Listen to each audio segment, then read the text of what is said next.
I think it was probably the role I got at UBS, which is more middle office, back office at the time. And I wanted to do something that was a little bit more client facing. You could talk to people rather than just being at a desk going on Bloomberg, doing trades and helping traders and things like that. And I felt like I wanted to do something a bit more in a communication space and presenting and having a strategy and talking to people. And I thought to myself, yeah, I'm good at numbers, which is great, but I also want that creative element to be able to talk to people as well. Timeline is you go to UBS, do your master's, financial crisis, then you decide to go to digital marketing. But were there other things on your list that you were considering? Because it just seems finance or chemistry degree, finance, and then digital. How did that decision-making process work? So when I was doing my master's in international business management, it involved a lot of different courses. One of them was e-commerce and digital. Right. And that was where I kind of figured out, actually, this is not a bad place to be at in terms of marketing strategy and digital and analytics, and it offered a lot of things you could do. And one of the things I remember speaking to one of my course advisors was trying to get a specialist job with the skill set, and search marketing was one of it. Right.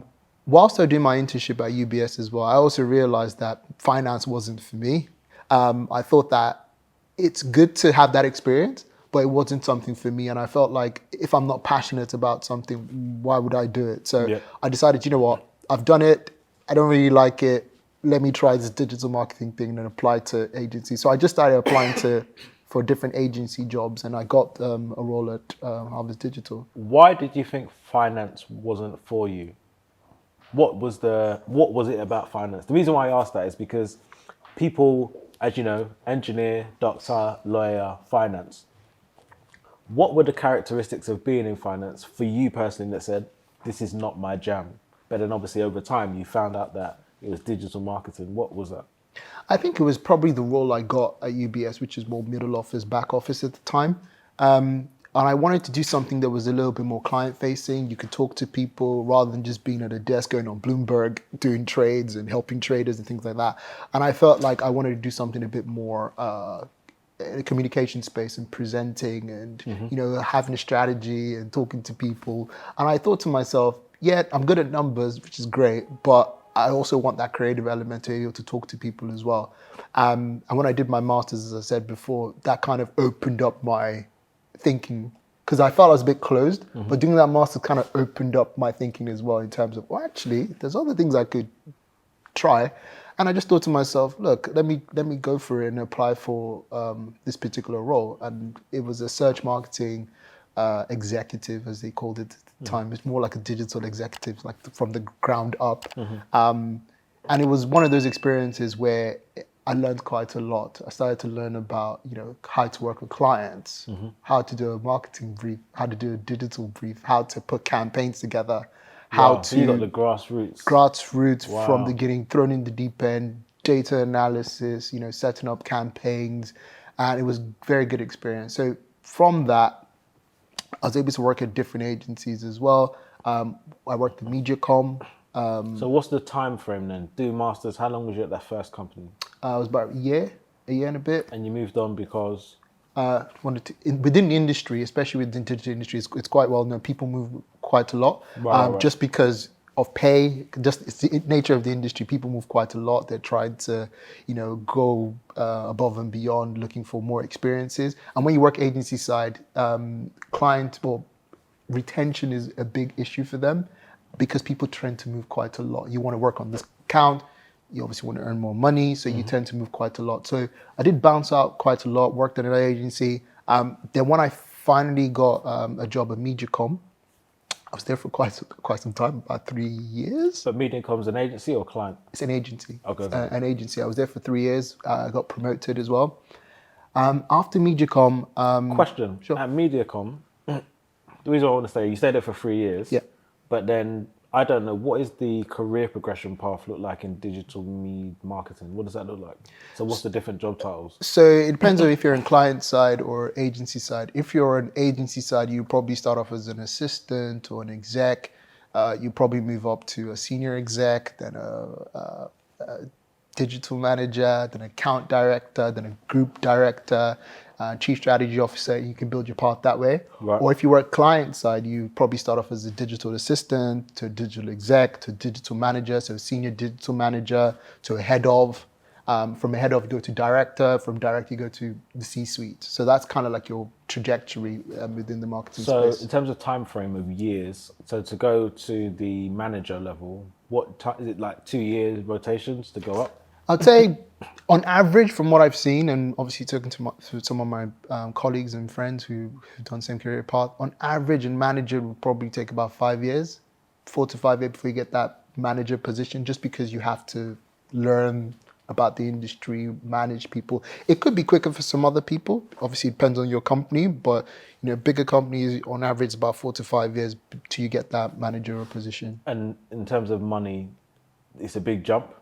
Yeah, it's a big jump. As you start to get to manager role, you start to get the dividends. The and way it you're just- smiling, I can tell that the jump is good.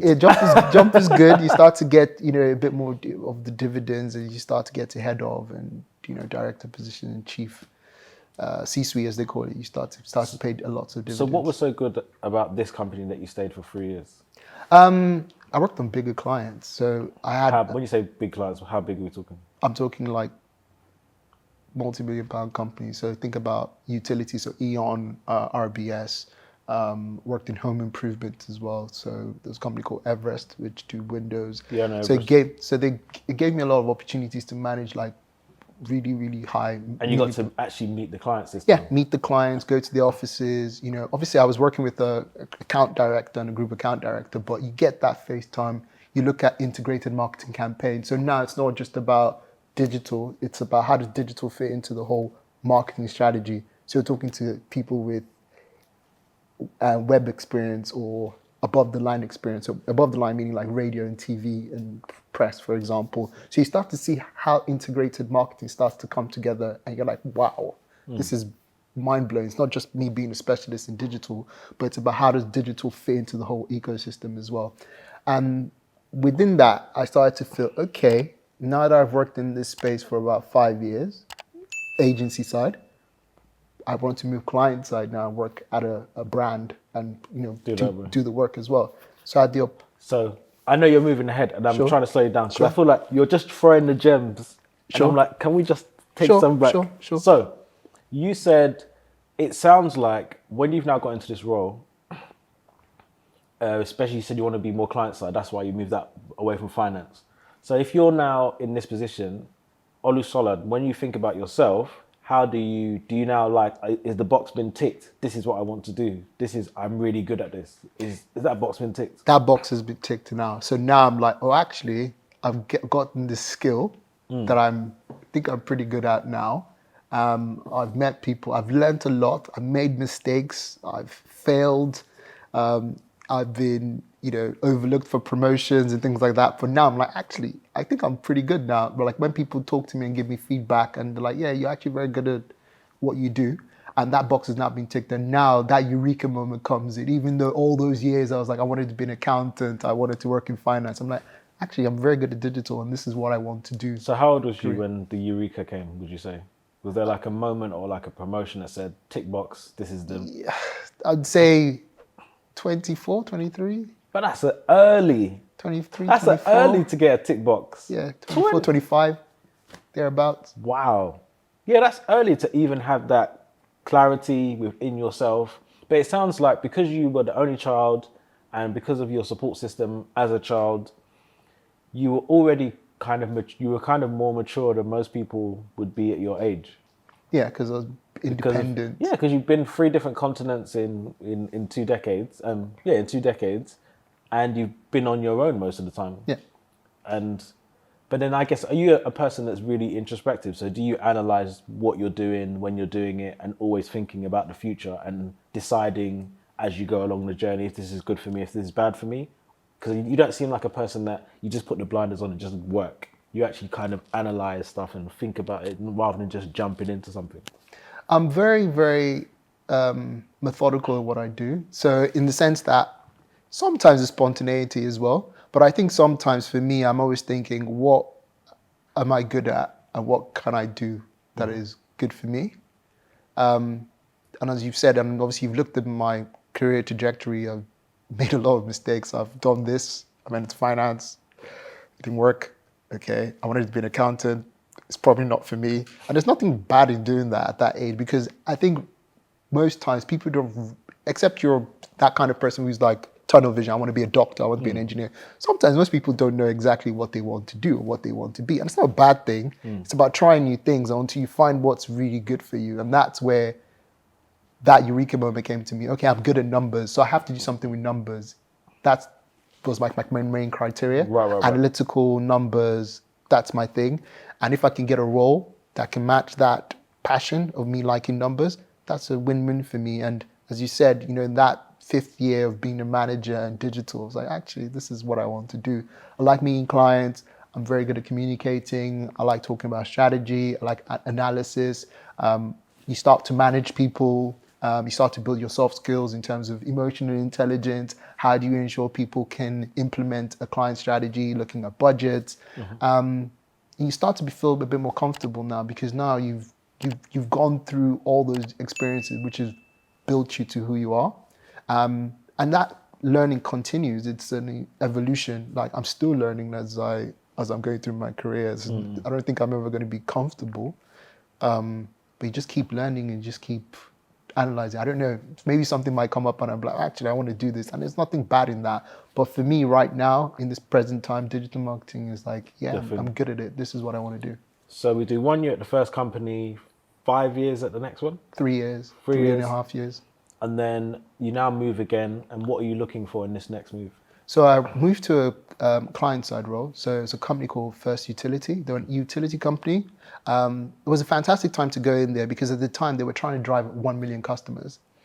And From scratch? From like 500,000 or 600,000 at the time.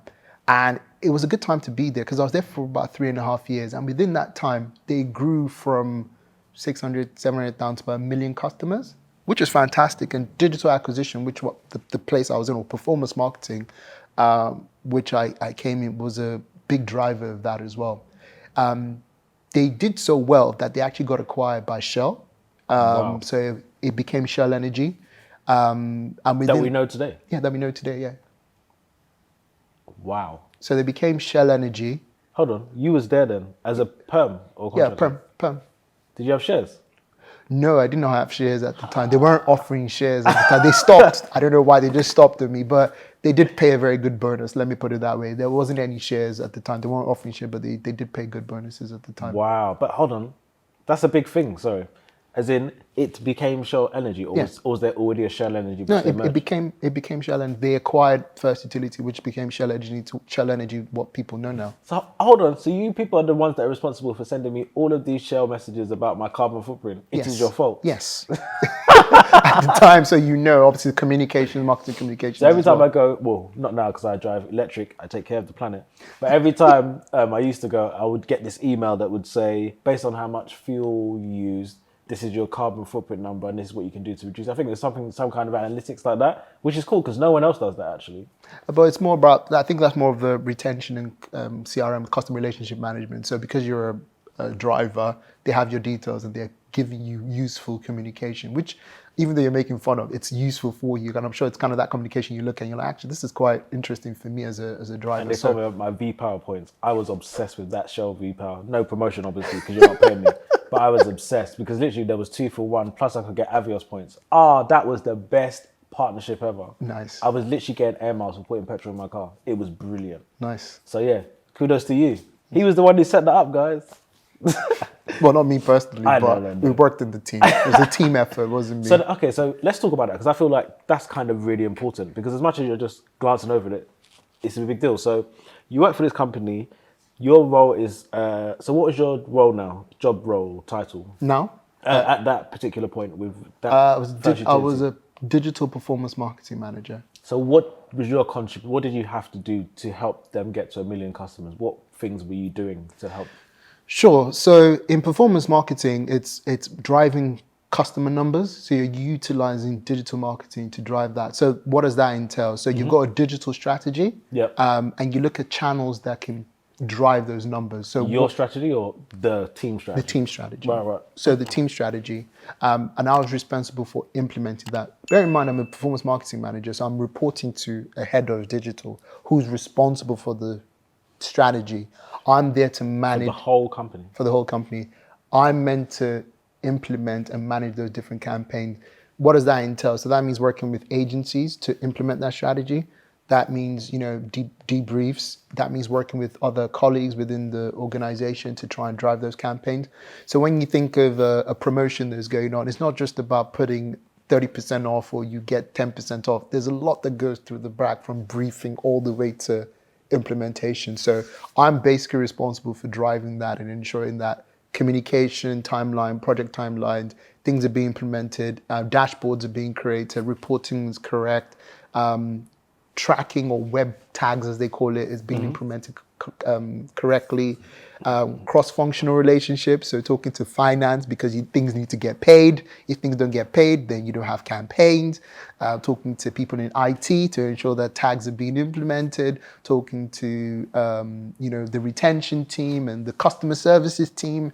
What are we getting? Running surveys and focus groups. So it's basically you are managing campaigns on behalf of your End-to-end, end-to-end head of tight digital, deadlines. tight deadlines. A campaign can go up today, numbers might be low. You have to think of, okay, what campaign should we do to try and increase the numbers? So performance marketing is very, very numbers focused, and you're trying to look at how you can utilize digital marketing to try and push those numbers. So that's what. So tell the me KPIs about were. one of the campaigns you did that were not as successful as you expected, and what did you do to turn it around on the next one?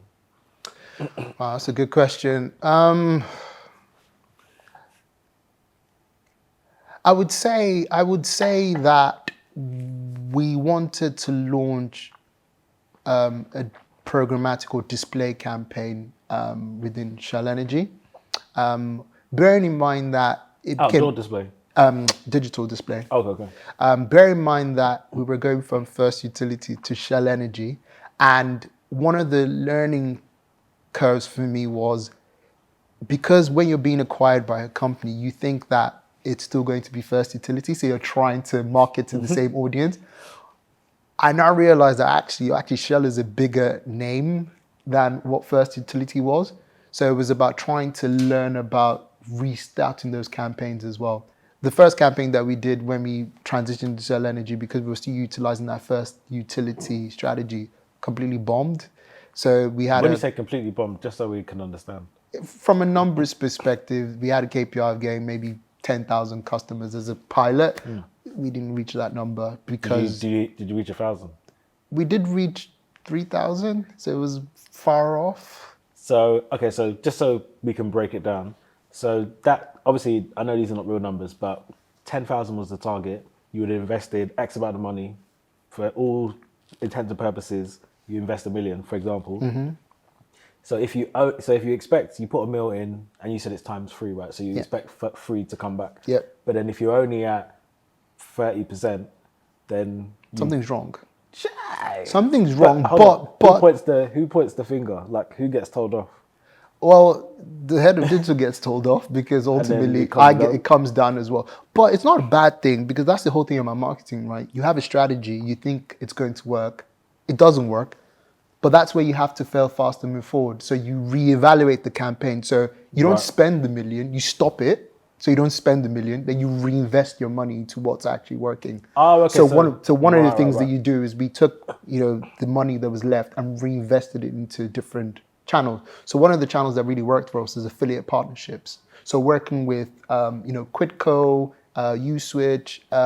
So basically, so that would be essentially partnerships. Cashback. Yeah, exactly. Cashback partnerships, vouchers, cashback partnerships, because that's what we realized that actually the audience don't really care about how they use their utility. It's about how much money they save. Yeah, so you trying to be doing a brand awareness campaign because you're transitioning from a small company to Shell. Shell already has that brand equity, so you don't really need to do that. So it's about trying to give people things that is beneficial for them because people really, really care about their energy bills. Do you know why that is so important, what you just said? I can stay here all day. But the reason why that is so important is because as you're speaking now, I realize how they got me. How? So I know how Shell got me. So I obviously interested in building up Avios points that gives me discounts on my gives me free flights. So by then, at the time, you had Shell had their club member card, but then also there was another incentive with Tesco or something like that. But then what I now understand with what you're saying is, from their perspective, you would have thought it was about brand awareness, but actually the brand awareness came because I now was connected to the ecosystem, and because you now got into the ecosystem of all these companies you mentioned, it now didn't really matter about customer acquisition or brand recognition because it was almost baked in, almost subliminally in the, if that means in the process, because the goal was brand awareness, but actually it was actually customer acquisition. Yes. And the secondary byproduct was, wow. The awareness piece as well. So you kind of like it's try. At the end of the day, marketing is about trial and error, right? You have a strategy, it doesn't work. Okay, it doesn't work. What do we do now? You look at the data, you look at the audience. Okay, where's the audience at? Okay, this partnership could work for us. If we do this partnership with this particular company, it would affect our customer acquisition numbers because now people know that they need this type of product, and it's a symbiotic relationship in that sense. So there's a relationship between Shell and a particular company, and Avios, V PowerPoints, cash back off your bills. Those things work, and those are the things that really work in terms of marketing from an affiliate's point of view as well. So it's all about reinvesting your money and trying to ensure that you get a lot of your return back. So so in terms of the timelines then, so obviously a campaign has a particular lifespan. So when you realize it doesn't go around, how quickly do you have to try and turn this around? Is there like pressure? There's a lot of pressure. So you have analytics, you're looking at numbers daily. So you can forecast if something's not going to hit, right?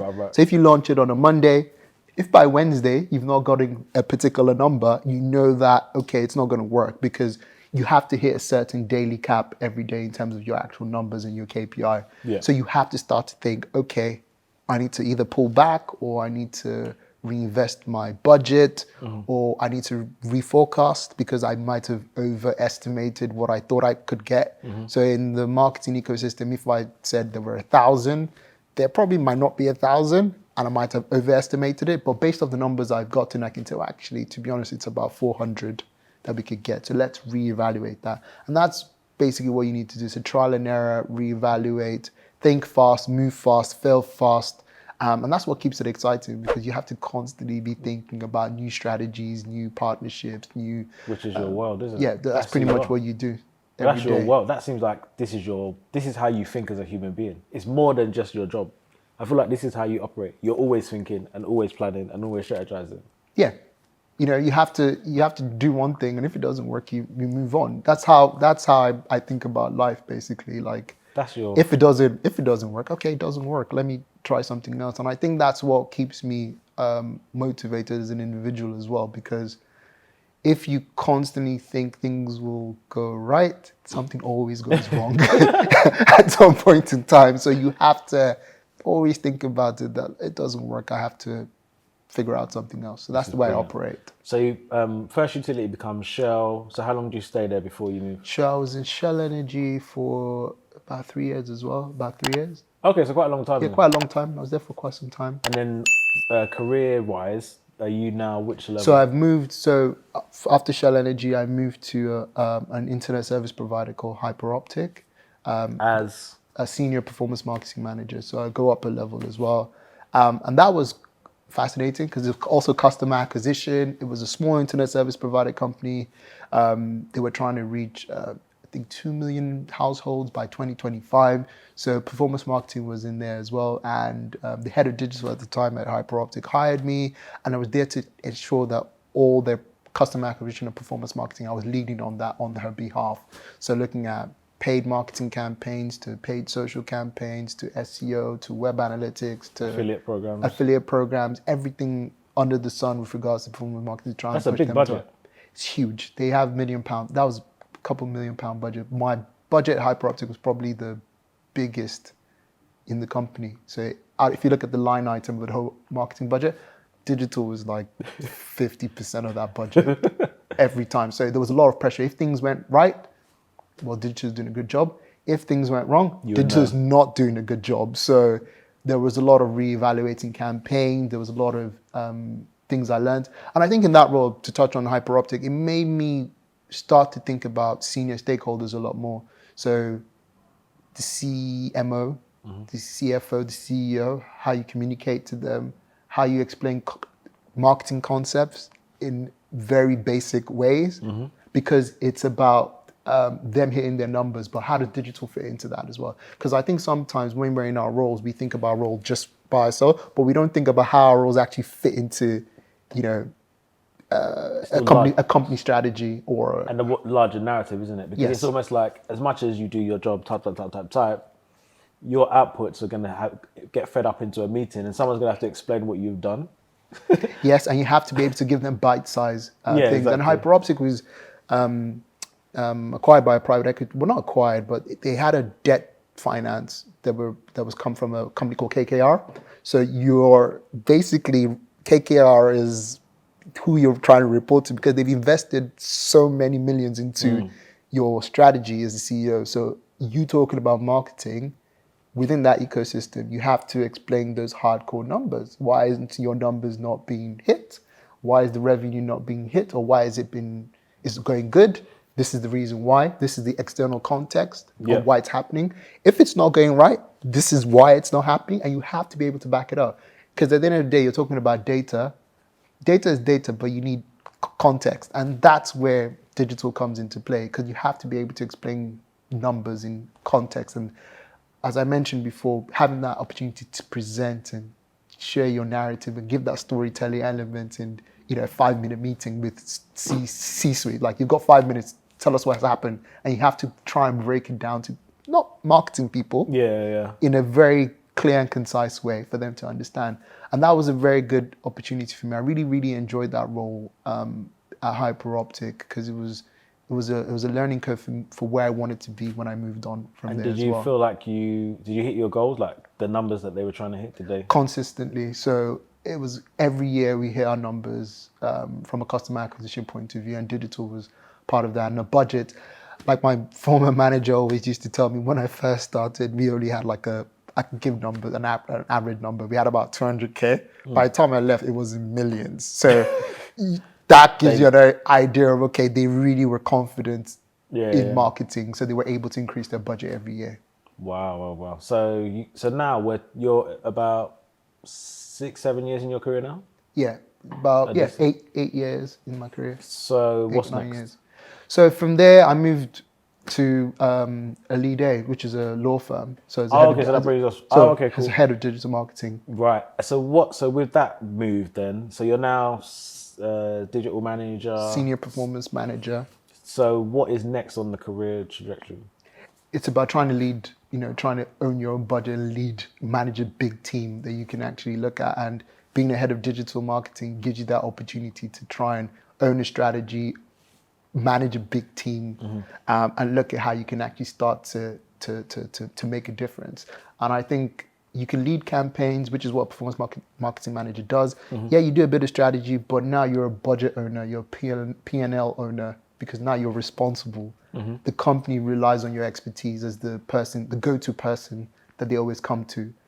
And in this role that I got as well, that gave me the opportunity to try and be that go-to person, be that voice of marketing, be that P&L leader, be that thought leader in that space. So every time an issue within digital, any campaigns that needed to be run, I'm the budget owner, I am the person responsible, and I have people that I report into who are directors and the C-suite as well. So Yeah. those are the people I talk to. Those are my line managers essentially.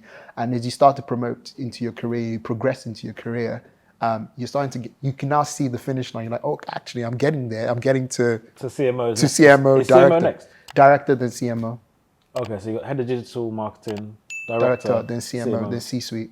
So you start to see that path, that trajectory. You're like, actually, it's Clearer not and too clearer. far away from there. Okay, so just to surmise all that you said based on what I've heard, because again, most things I've heard for the first time, which is exciting. So you're in Nigeria, you come because of your ability to be on your own, comfortable in your own skin. you're able to now make certain decisions and choices as you go along that now led you to a place where you knew that finance wasn't for you, accounting wasn't for you, but digital marketing became your thing. And then from there, once you now was able to face clients, it was like, yep, we're good to go. We can grow on that. And then obviously you now become more successful. Would you say, have you ever said to yourself that you're proud of the stuff that you have done so far? I'd say yes. I'd say you have to be proud of your achievements sometimes because it's not been easy. It's not been a plain sailing route. If I can say, you have to be proud. You have to reflect on actually. I've met brilliant people. I've been on brilliant campaigns. I failed a lot. I've learned a lot. I can see me moving up in my career. I'm not where I was, 13, 14 years ago. It's totally different. I'm in an industry where it's evolving. New channels are coming into play. You've got TikTok, Snapchat. That's a different strategy. You've got artificial intelligence. You've got blockchain. You've got Web3. I'm like, wow, this is exciting. So what I learned 10 years ago is not what I know now. And I know for a fact that in the next 10 years, it's not going to be what I know now. So I know that I'm in a position or in a role where it's always going to be critical as a function to be part of that organization because every company needs sales marketing because you either need to acquire customers or you need to retain your customers. And it's how you build those skills. So I say I'm quite proud of what I've achieved thus far. Good. And then the last final question is this. So, considering you're a black male, what have you done to bring more people that look like you into your industry or into a company you've worked for? I would say that one of the things that I look at, especially when I join organizations, is the type of committees that they've got. So some committees have, like where I was, now was Rise Committee, where it's like, ethnic minorities come together. Also, when it comes to looking at a graduate program, you always want to make sure there's a diverse pool of candidates. It's not just about having one particular type of person come through. And not just also me just being in that conversation, is talking with my colleagues as well who are from different ethnic backgrounds as well. So when I make a decision of who I want to hire, it's not just me that's making the decision. I've got 3 or 4 people who make that decision and they can back me up and say, well, actually, this person is very good at what they do. This person is very good at what they do. Let's give them a chance. And when you're hiring, 6 or 7 graduates, you always have to have a different set of people because different sets of people have different sets of background. So a classic example is, I've hired somebody who's got a music degree versus someone who has a mathematics degree. I've hired somebody who went to a public school versus a private school. I've hired someone who didn't do a degree. I've had someone who did apprenticeships. And I feel like those people are the ones that are very, very good at what they do because they don't think like you. And I feel even as a black male within the UK, yes, I went to university, yes, I have a degree, but a lot of people don't have university degrees and a lot of people aren't what I've achieved as well. So I always have to look at it from another person's perspective as well. And that's where you give that opportunity to people. So look at people for potential rather than the finished product. So I always look for potential when I'm hiring people. And when I see a potential in people, and I can see that they're passionate about it, I like to give people a chance because someone gave me a chance when I go into digital marketing, who I'm always grateful for. And I feel just give people a chance if you feel like they would be a success in the organization. Brilliant. Well, it was a pleasure having you on the show and hearing your story. We are super proud of you and we know you're going to continue to thrive and rise, which is exciting. And we have loads of business opportunities to talk about off camera, which is exciting. But thanks very much, guys, and we'll see you soon. Forward